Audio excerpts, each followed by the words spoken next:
Manalangin. Hallelujah. Panginoon, salamat po sa hapong ito na kami may pinipon mo muli dito po sa inyong sanctuary upang makinig ng mga salita mong inihanda para po sa aming sa hapon na ito, God. Maging sa mga kapatiran namin na naka-online, sa lahat po na naka-online, Lord.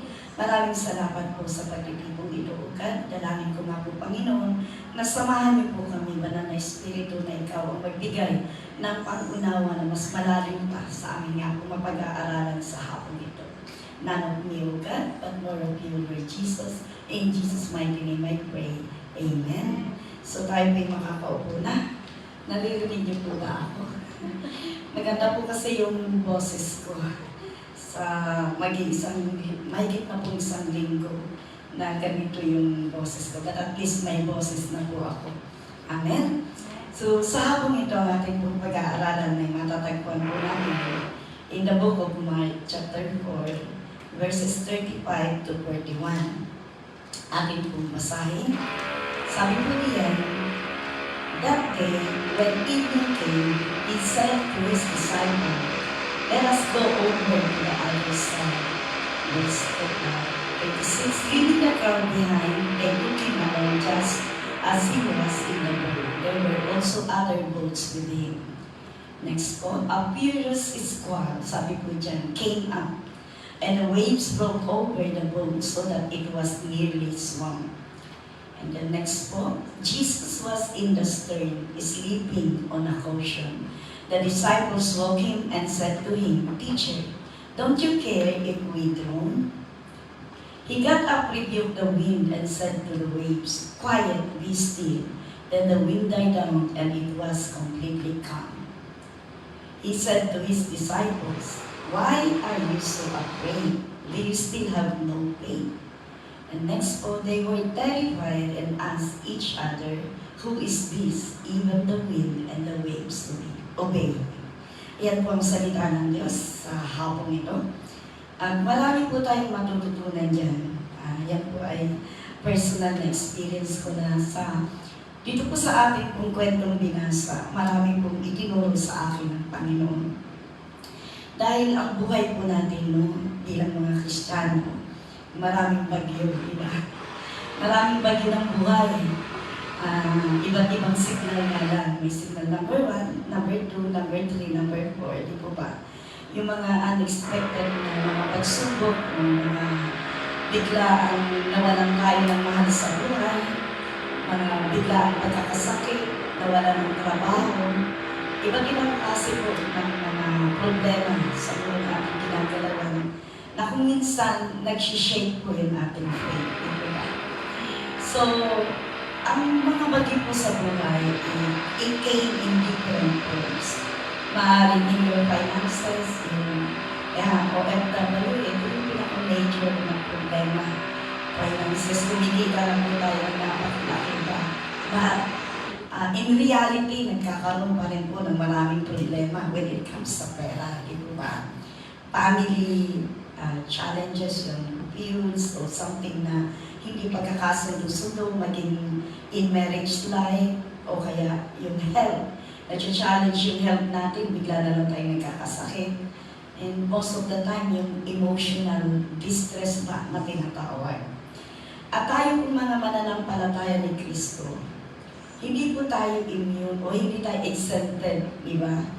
Na kahit na po tayo lumalakad closely sa ating Panginoon, kahit na Sunday after Sunday, or every day po tayo nasa tahanan ng Diyos, hindi po tayo exempted. Diba? Being a Christian is not in the bed of roses, diba? Mas lalo pa nga na mas maraming bagyo. So literal po dito po sa ating binasa na sila po ay nasa isang bangka. Diba? And habang naglalayag sila, ay may dumating na bagyo na inabot sila ng malakas na bagyo. Kaya ang kanilang bangkang sinasakyan, hinampas ng malalaking alon, at halos mapuno na ng tubig. So makikita po natin na sa buhay ng isang tao, mapakristyano ka man ulit, kailangan po natin unawain na ang bagyo sa buhay ay kaparte o kaakibat o kabahagi ng ating pong paglakad. It is really, we need to understand that the storms of life are part of our journey. Kailangan maunawaan po natin yan. Kasi sabi po dito in verse 37 na habang naglalayag, inabot sila ng malakas na bagyo, kaya't ang bangkang sinasakyan nila ay hinampas ng malaking alon at ito'y halos mapuno ng tubig. So makikita po natin na some storm of life comes suddenly.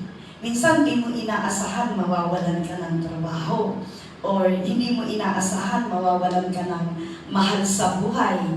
Di po ba? Hindi mo inaasahan na mayroon na lang darating na magandang balita o masamang balita, whatever na magagaling sa Pilipinas, sa ating pamilya, di ba? No one is immune to life challenges. But, ang lahat, kahit na po tayo nasa kalagitnaan ng bagyo sa buhay o nakararanas ng bagyo sa buhay, it doesn't mean that God abandoned us. Hindi po nangangahulugan na tayo iniwan ng Panginoon.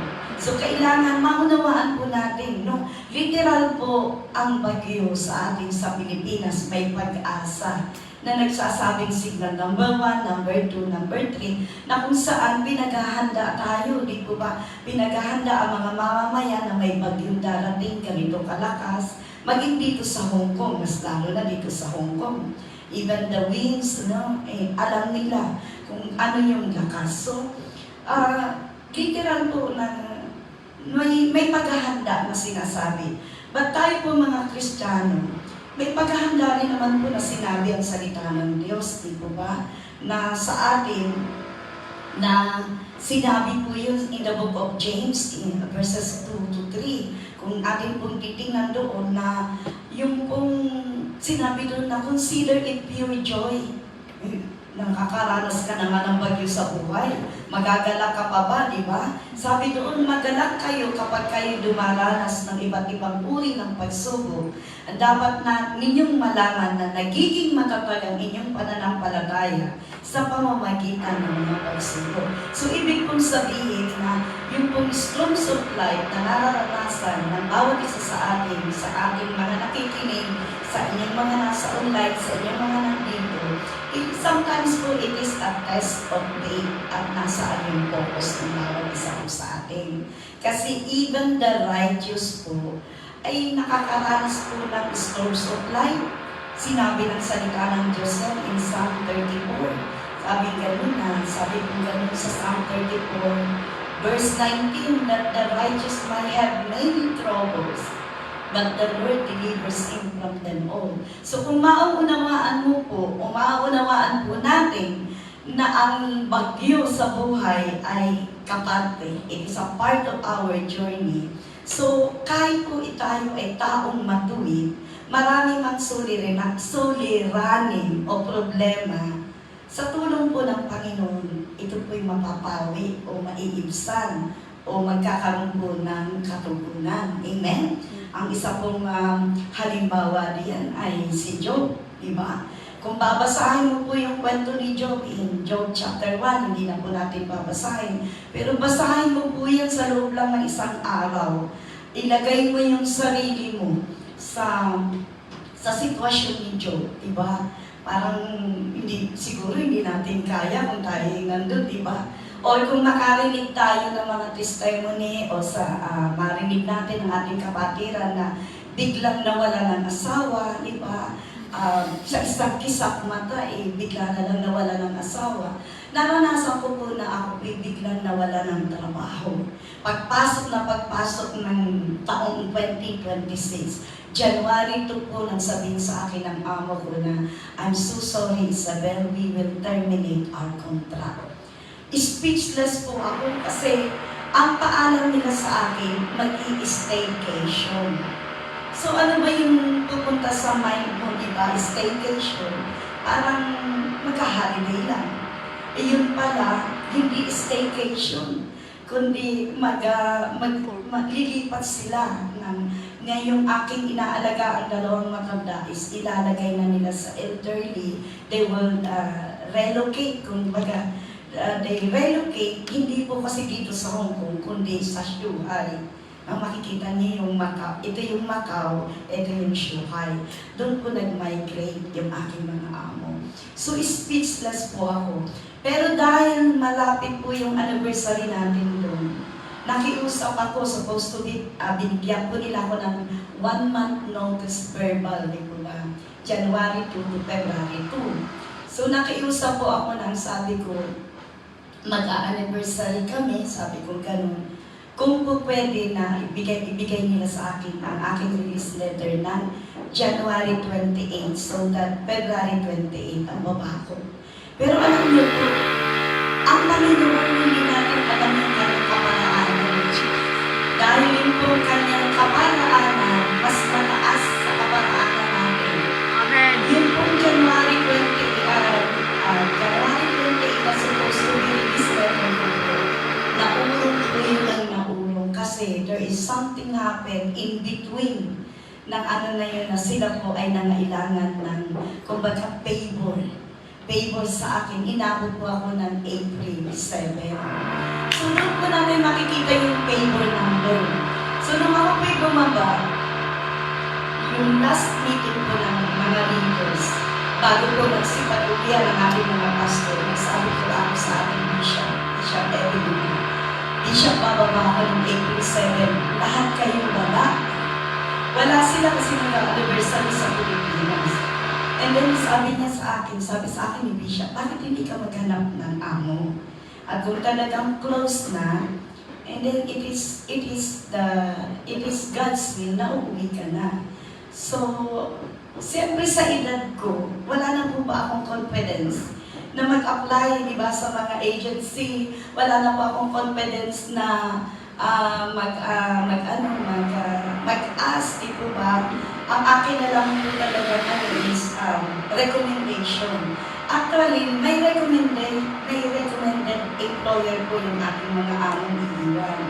But the problem is, hindi ako makakapagsilbi sa Panginoon sa day off na ibinibigay. So, inano ko po yun, ipinorn down ko po yun. At ang prayer ko kay Lord, kung talagang bukas pa ang Hong Kong sa akin, kahit hindi ako maghanap, may ibibigay ka na amo sa akin. Amen. And indeed, alam niyo po, nung sinabi ni Bishop sa mga co-leaders ko, na tulungan ninyo na maghanap ng amo si Sister Isabel. Sa chat group po namin mga leaders, may nag-post doon na naghahanap ng katulong. So, I directly message ko yung kapatid na yun. Sabi ko, ako nang tanong ko, may age limit ba? Ngayon ganon. So, and then, yun lang po, nagtuloy-tuloy na. At ito po yung among pagsisilbihan ko for 2 years na mag-uumpisa pa lang po ako magtrabaho this coming Monday. So, it is a favor of God na kung talagang tunay ang Matthew chapter 6 verse 33 na kung uunahin lang talaga natin ang Panginoon, ang kanyang kaharian, di ba? Then, if we seek first His kingdom and His righteousness, dalawa po kasi yun. So, everything will be added unto us. Amen? So, makikita po natin na yung pong bagyo sa buhay ng nating mga tao, ito po'y magre-reveal kung ano yung nasa loob mo. Kung ikaw ba'y totally nakadepend sa gagawin ng Panginoon sa buhay mo, o nakadepend ka sa sarili mong kapasyahan, o sa sarili mong desisyon. Kasi nung pong mga panahon yun, ang prayer ko lang, kung bibigyan mo ako ng amo, ay Sunday ang day off na makukuha ko. Yung mga kapatid na po sa Saturday group ang gumawa ng itinerary ko. I don't know kung ano yung ginawa ng kapatid na yun. Kasi I was too busy to answer their call. And yet, sa tulong po ng ating mga kapatiran, binigyan ako ng Diyos ng panibagong 2 taon na pagsisilbi sa Kanya. Hindi lamang po para kumita, hindi lamang po para pagsilbihan ng ating mga among bago, but of course, pagsilbihan ng Panginoon sa araw ng ating pamamahinga. Amen? Kaya po, yung pong mga bagyo sa buhay, it reveals yourself kung ikaw ba'y nakapokus sa problema mo, sa nangyari sa'yo, o nakapokus ka sa Diyos na pinaglilingkuran mo. Dahil in 2 Corinthians chapter 1, verse 9, sinabi po ng Panginoon diyan na, sabi niya, indeed our hearts we felt the sentence of death. Sometimes pag nakakaranas tayo ng bagyo sa buhay, parang hindi mo alam anong gagawin mo, di ba? Pag nawalan ka ng trabaho, nawalan ka ng mahal sa buhay, nagka-problema ka sa pera, parang sometimes yung mind mo, but sabi ganun, parang ang pakiramdam mo, wala nang bukas, di ba? But sabi diyan sa salita ng Diyos, but this happened that we might not rely on ourselves, but on God who raises the dead. Kaya, kailangan po na unawain natin, we need to understand that the storm of life is part of our journey. Amen po ba? Amen po ba sa ating lahat? Amen. Pangalawa po in verse 38 sa ating pong text, ang sabi po dyan, leaving the crowd behind, verse 38 pala, sabi niya, Jesus was in the stern, sa hulihan po ng bangka, sleeping on a cushion. The disciple woke him and said to him, Teacher, don't you care if we drown? Sometimes ganyan po tayo di ba? Pag may problema sa buhay, pag signal number 8 yung bagyo ng buhay mo, laging lalabas sa bibig mo talaga, Lord, nandyan ka ba? Dito, literal na natutulog si Jesus, di ba? Hinahampas na sila ng malakas na alon, nasa lubog na nila ang bagyo, pero bakit ang Panginoon natutulog lang, di ba? Andun na talagang may kapayapaan siya. So, makikita po natin na sometimes nakakalimutan natin na may Kristo tayo sa buhay. Di ba? Kahit ako minsan, nung nangyari sa akin, parang, Lord, bakit gusto mo magtanong, di ba? Pero ang hirap pag nasa isip mo, parang may kasada ka na kahit hindi lumabas sa bibig mo yan Nag-question ka pa rin sa Panginoon. Why, di ba? So dapat we keep in our mind that Jesus is present in the storm of life. Dapat alalahanin mo na lagi mong kasama ang Panginoon. Lagi mong kasama ang Panginoon anuman ang sitwasyon mo. Dahil naiintindihan ka niya, pangako nga niya, He will never leave us nor forsake us. Memorize natin yan. Bakit pag may bagyo sa buhay, nawawala yan? Para na tayo kagaya ng mga disciples, di ba? Don't you care for us, di ba? Hindi mo ba ako naaalala? Sometimes hindi po natutulog ang Diyos. Naiintindihan niya, nauunawaan niya ang lahat po ng sitwasyon sa ating buhay. Ang kanya pong pananahimik ay hindi po nangangahulugan na wala po siya sa buhay natin. Dahil He steps in the right time even when it seems delayed. Di po ba? A delay it doesn't mean na hindi ka napakinggan ng Panginoon, di ba? So kahit na po, ang hirap kasi sa ating mga tao, yung paghihintay. Waiting is our problem. No? Hindi tayo makapaghintay. Kahit nga sa pag-uusap, yung amo at saka ikaw, yung amo nag-uumpisa pa lang, dinuntungan mo na yung kanyang sinasabi. Sino nakaranas ng ganun? I sometimes, nagsasalita pa lang yung dati kong amo, dinudugtungan ko na kasi parang alam ko na yung kasunod. And even in conversation, iba. So, hindi po ibig sabihin na hindi tahimik ang Panginoon, wala na siya. Dapat lagi po nasa isip natin na si Kristo ay nasa puso natin. We need to keep in mind that Jesus is present in the storm of life. Amen? So kahit na signal number 8 ka, if you read the death of Lazarus, diba? In John chapter 11 verse 6, even though sinabi na may sakit si Lazarus, pero anong ginawa pa po ng Panginoong Jesus? When He heard that Lazarus was sick, He stayed where he was 2 more days. Nag-stay pa siya ng 2 araw. No? Samantalang, sometimes, hindi natin mahintay yung mga ganun na parang ang tagal-tagal na kaya minsan. Nagiging si Sarah tayo. Tinutulungan natin si Lord sa ating mga problema. Diba? Kasi gusto mo now na. Gusto mo 999 or 3-in-1, di ba? So, ito po pinaranas sa akin ng Lord na sabi ko, Lord, akong talagang bukas pa sa akin ng Hong Kong. Isipin mo yung paghihintay ko po. It was March 17 nang na-meet ko po yung employer ko ngayon. And nag-usap kami, and by March 18, when he decided online to apply our application. And by April 26, by the grace of God, lumabas po yung visa. Visa naming dalawa, 22 days pa lang po na ako'y nakababa. So, ganun po ang kapangyarihan ng Panginoon. Amen? Kung minsan, ang tagal na, yung 1 linggo lang matagal na para sa atin. And yung favor ng Lord, nung hiningin ko na, sabi ko, pwede ba magbakasyon muna ako sa Pilipinas?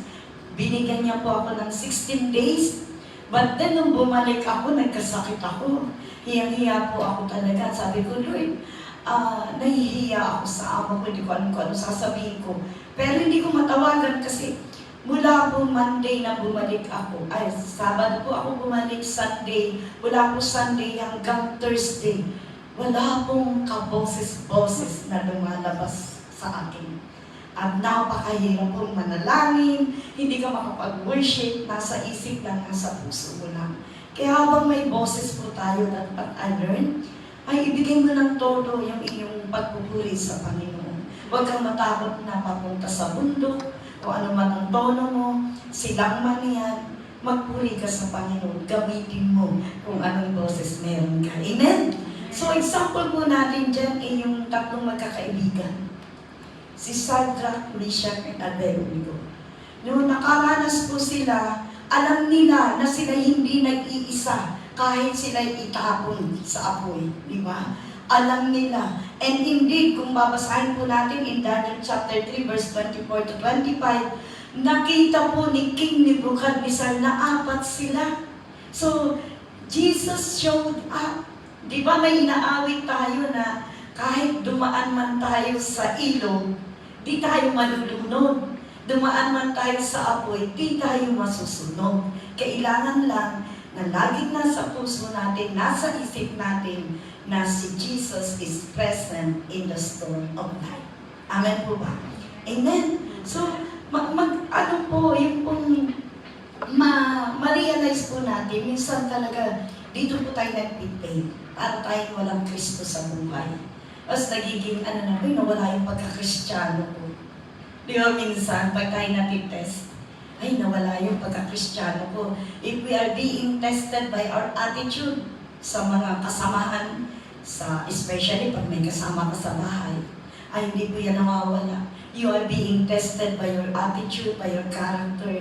Kahit gusto mong ipakita yung pagiging Kristiyano mo, sometimes nag-fail po tayo. Kasi sometimes nakakalimutan natin na si Kristo ay kasama natin. Amen? Pangatlo po na makikita natin sa ating context in verse 39. Ano po ang nangyari nung ginising po ng mga disciples? Ang ating Panginoon at sinabi nila na hindi po ba kami inaalala kung kami malulunod? Ang ginawa po ng Panginoon, He got up, rebuked the wind, and said to the waves, "Quiet, be still." Then the wind died down, and it was completely calm. Sa ibang version po, sabi, "Peace, be still." Kaya nga po, nilagyan ko ng title na Peace in the Midst of the Storm. Amen? So makikita po natin dito that Jesus spoke peace to the wind, and it was completely calm. Dapat po, Jesus is our example, di po ba? Dapat if nakakaranas po tayo ng problema sa buhay, o iba't ibang signal man yung bagyo sa buhay natin, iba't ibang klaseng testing, we speak the word of God in faith to every storm of life. Amen? Speak the word only. Huwag po tayong maging kasi tayo pong mananampalataya ni Kristo. Binigyan po tayo ng authority to speak peace in the storms of life. at hindi ko po na ilagay sa outline ko. Pero mababasa po natin in Luke chapter 10, verse 19. Sabi po dyan, I have given you authority to trample on snakes and scorpions and to overcome all the power of the enemy. Nothing will harm you. So, ibig sabihin, kung tayo man po'y nakakaranas ng iba't ibang pagsubok o signal number 10 man yung bagyo ng buhay mo, it will not harm you. We need to speak, speak the word of God in faith. Alam niyo po, ginawa ko po ito araw-araw. Wala pa pong kasiguraduhan na magkakaamo ako. But every morning when I wake up, I always raise my hand and say, thank you, Lord, for the new employment, for the new employer, for the new family that you have chosen for me to serve. Araw-araw po ginawa ko yun. Ginawa ko po talaga yun. Hanggang ngayon ginagawa ko pa. Sinasabi ko na, thank you, binibigas ko na po yung kanilang mga pangalan. Dahil kilala ko na yung aking pagsisilbihan. So, yung pong ating yung pong salita ng Panginoon has the power over nature and every circumstance of our life. Ibig sabihin kung patuloy po natin, we speak to the problem, not speak about the problem. Ang nangyayari po kasi, yung problema ay pinag-uusapan, di po ba? At yun ang lumalabas sa bibig, nagiging minsan complainant, nagiging complaining spirit pa tayo. Lagi natin kinocomplain yung ugali ng ating mga amo. Baguhin na po natin. Amen? Kahit na anong klase po ng ugali ng amo, kung hindi po natin kayang baguhin, kasi tayo na naman po makakapagbago, diba? If we are not able to change the attitude of others, we change our attitudes. Tayo yung magbago, di ba? Kasi ang salita po ng Diyos in Hebrews chapter 4, verse 12, inarin po yun po siya, it is living and active, alive and active, di ba? Na alam niyo po, very ano po sa akin ng Hebrews chapter 4, verse 12. Kasi dahil sa salita po ng Diyos, ako'y nabago. Amen? Dahil sa narinig ko pong salita ng Diyos, unti-unti po akong nabago. Nabago yung ugali ko, nabago yung mga prinsipyo ko, nabago yung mga bagay na naalis yung mga dapat alisin. I am not fully transformed, but then araw-araw ay binabago ang Panginoon.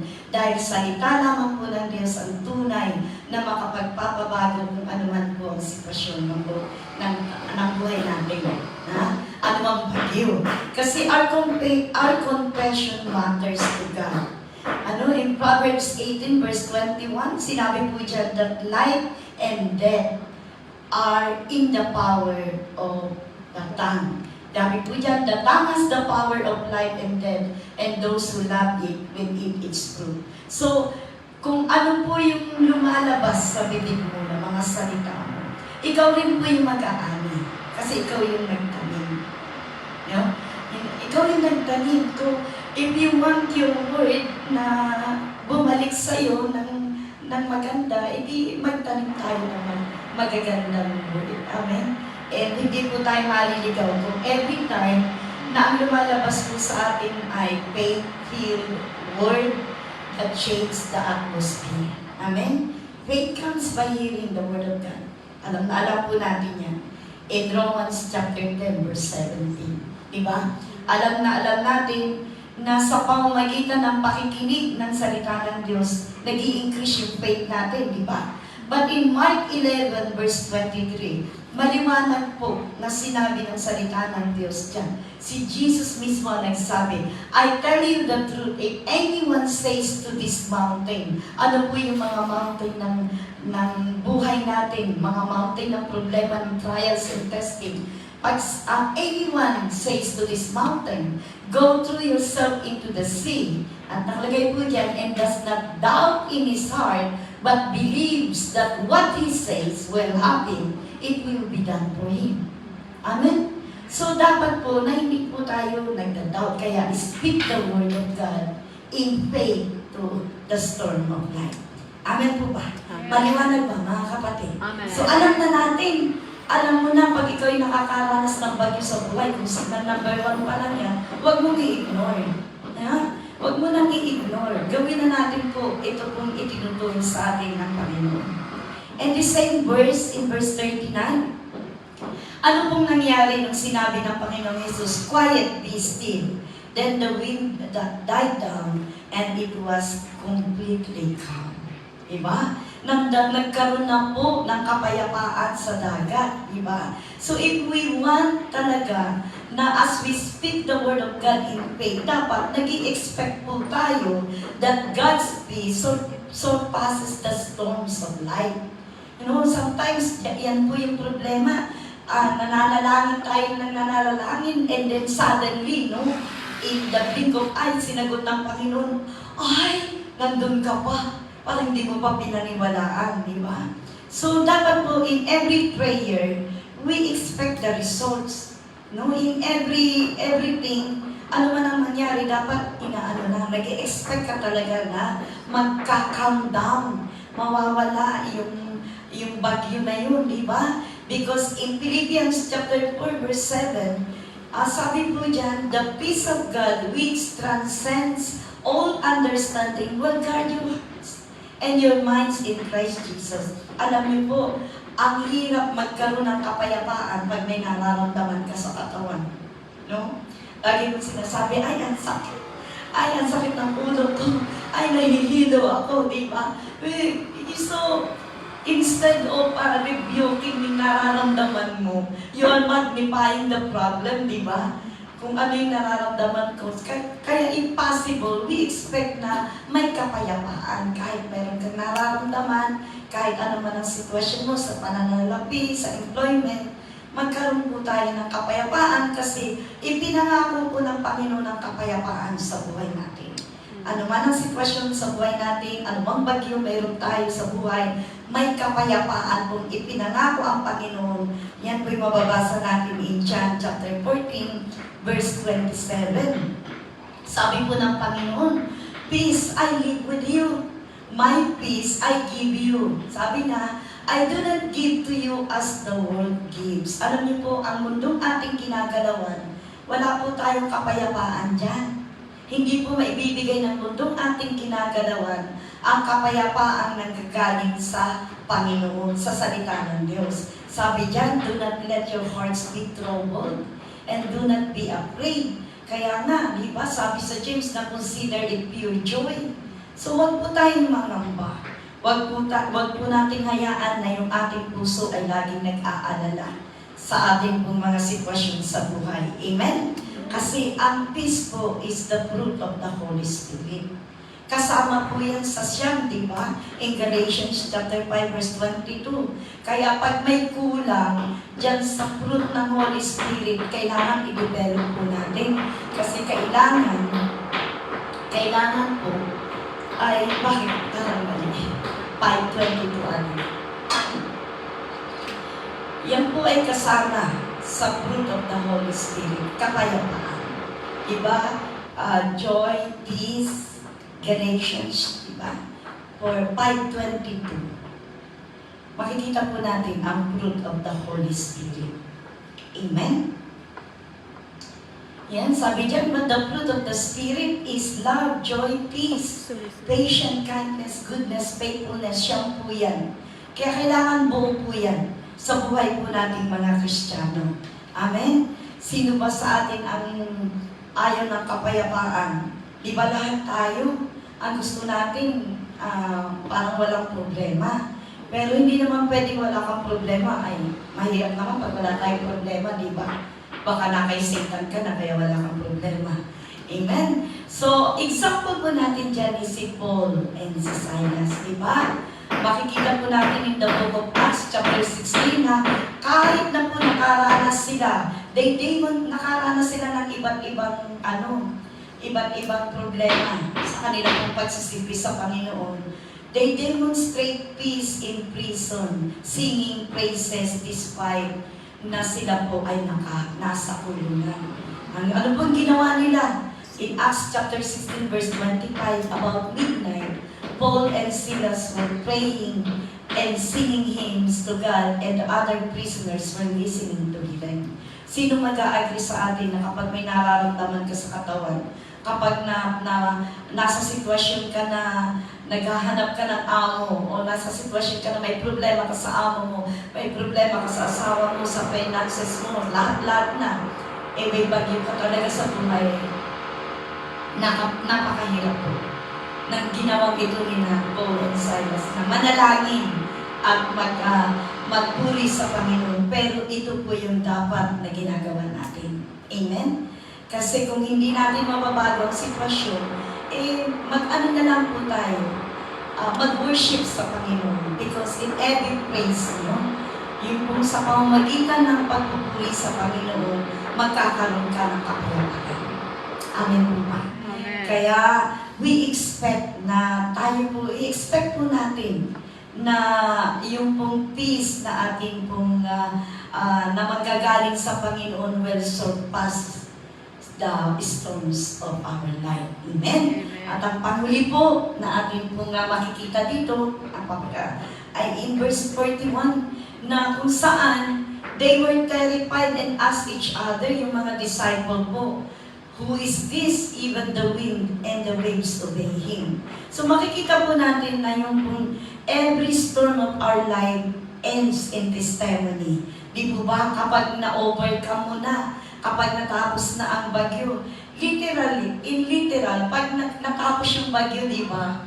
Sa umaga, pag wala ng bagyo, makikita mo kung ano yung effect ng bagyo, di ba? Marumi, maraming punong nawala, yung baha, lalo na sa Pilipinas, di ba? Ayan, mayroong nga before and after, di ba? But mayroong liwanag, di ba? Even yung dark tunnel, di ba? Sa katapusan yan, may liwanag eh. So, ganun din po ang buhay natin. Pagkatapos po ng bagyo sa ating buhay, mayroon pong liwanag na kung saan, pag na-overcome po natin yan, it will end in our testimony. Kung minsan pa nga, great testimony. Kasi wala naman pong bagyo na forever. Pwede ba naman na forever may bagyo? Literal naman, isang linggong may bagyo. Ano kaya ang mararamdaman natin? No storms last forever. Every storm has an expiry date. Lahat po ng bagay sa mundong ating kinagalawan, may expiration po yan. Even yung buhay natin. Diba? Hindi nga lang natin alam. In Ecclesiastes chapter 3 verse 1, there is time for everything and a season for every activity under heaven. So kung ang Panginoong Jesus po ay nasa puso natin, with Jesus Himself, we will come out in a storm of our life is stronger and better. For God will turn our storm into the story of victory. Amen? Magiging kwento yan ng katagumpayan ng buhay natin. Dahil sabi naman in Romans chapter 8, verse 28, memoryado natin yan. And we know that in all things, God works for the good of those who love Him, who have been called according to His purpose. So minsan ganyan po. But kaya po kailangan na ating pong ma-overcome. Kasi there is glory after the storm. Diba? Pag may bagyo, may rainbow. Diba? Dito sa Hong Kong, madalang naman tayo makakita ng rainbow. Diba? So after suffering, God will restore you. Restore us, strengthen us. Diba? Pinangako niya yan in 1 Peter chapter 5, verse 10. Sabi diyan, and the God of all grace, who called you to His eternal glory in Christ, after you have suffered a little while, hindi naman po dyan sinabing, after you have suffered forever. Sometimes nga lang, yung a little while is years, di ba? It takes years, sometimes dekada, pero hindi pa rin yan forever. Walang forever sa storms of life. When Himself restored you and make you strong, firm, and steadfast. Ayaw mo niyang iba. Kaya pag nakakaranas ng bagyo sa buhay, maging signal number 1 man, signal number 2, signal number 3, signal number 8 dito sa Hong Kong, it prepare you and me for greater assignments ng buhay. Amen? Especially kung tayo po yung mga believers. Makikita po natin yan sa buhay ni Noah. After the flood, he received a fresh covenant from the Lord and a new beginning. Mababasa po natin yan in Genesis chapter 9, verse 11 to 13. Maganda po yan basahin. Tingnan po natin, basahin po natin yan. Hindi ko nabanggit yung si Simon.